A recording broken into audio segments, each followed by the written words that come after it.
Hey, what's up? It's your girl Kay here, and this is a fun little series called For Your Future, where I'm getting you answers to some of the questions you might have about how to get through this pandemic. And hey, if you're a recent college grad, this next one's for you.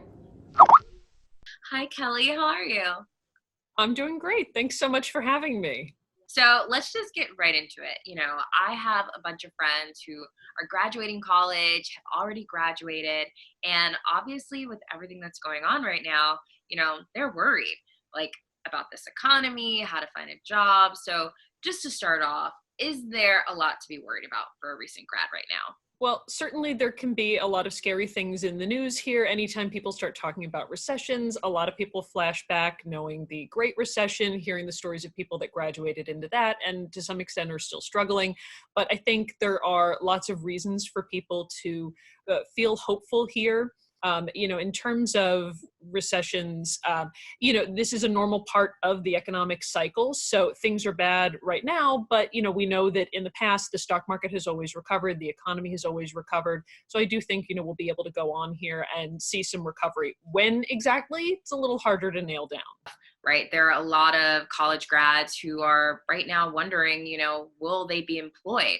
And often, you hear the typical term broke college student. So if I'm that broke college student right now, will I still be broke? Well, in terms of you being broke, I mean, obviously the first thing is to think about what are your opportunities within that job market.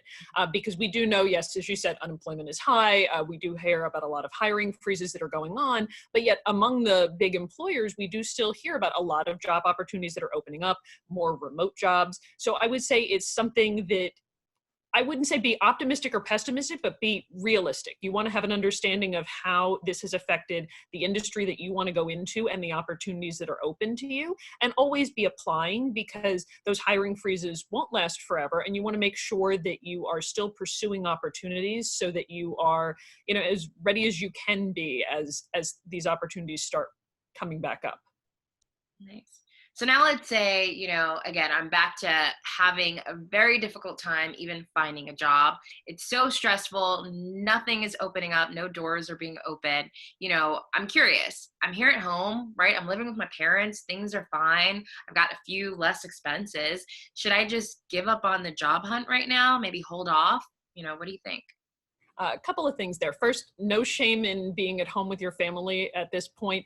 Even in a good economy, if your family is willing to have you, that can be a really smart way to get all of your finances in order, get your student loans under control, your spending under control, to be able to do a good launch on your own, something that I did when I graduated just a couple of years before the last recession. So no shame in that whatsoever. Nice. So I'm glad you talked about student loans, right? Because as we know, federal student loans, a lot of them have been put off on forbearance, right? And lots of folks are weighing the option of, do I pay toward it or not? So what do you think? Well, it's a complicated question. I mean, if you're a recent grad, you're probably still in the grace period for your student loans where you don't have to make payments for at least a couple of months. If you have private student loans, that deadline may be coming up to be out of your grace period sooner than you think. Really, at this point, I would say you don't need to rush into a decision. The best thing you can do is sit down and get all the details of your loans together. It was something that surveys have found in recent years where it's a little less than half of folks don't know some really basic details about their loans, like how much they actually owe and what the interest rate is, what type of loans you have. And all of those details are going to be key in figuring out what things are an option for you to help better control your loans and what the right choice is for you. So that's really the first step, is to look at all of those details and then see what seems to make sense for you. Yeah, knowing your options, basically. That's all what it comes down to. Awesome. Any other student loan debt hacks or any tips that you think would be helpful for a young graduate right now, especially? I would say when it comes to your student loans, and you'll hear a lot of different options that might be available to you, from refinancing to, reworking your federal repayment plan. But it's always smart to think about what the consequences are of that, because anytime that you're making trade-offs with those loans, oftentimes there's a cost down the line. Maybe you're getting a lower monthly payment under some sort of an alternate repayment program, but then that means that you're paying back your loans over a longer period. So ultimately, you're going to pay more. And you just need to understand what that's going to do. It's not to say that that's a bad decision. It might be the right one for you, and it might be a way to keep on track with your payments and have them be affordable. But you want to know that at the outset so that you're not surprised by it down the line. That's a really good point.